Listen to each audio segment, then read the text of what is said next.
সকালের শুভেচ্ছা সবাইকে।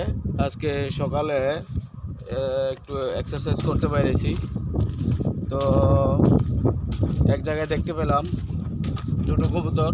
ওখানে আমি গিয়ে দেখলাম যে কবুতরের মানে কিছু খাবার দরকার, তো এখন যাচ্ছি খাবার নিয়ে। দেখতে থাকুন।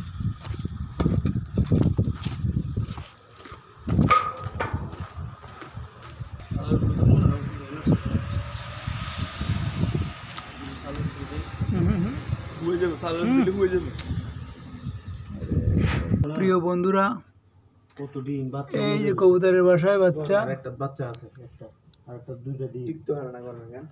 ওই পাশে একটা বাচ্চা হয়েছে, দেখুন কত সুন্দর। দেখেন, জুম করে দেখেন। এবার আইলে যদি উমে বড় অবস্থায় এই যে সাইডটা দুইটা বাসা। এই দেখো ডিম, বহুত ডিম নষ্ট হয়ে গেছে। ঘটনা কি উদ্যা জায়গা, একটা থাকবো উমে আর একটা থাকবো বাইরে। তো আন্ডা আইসি না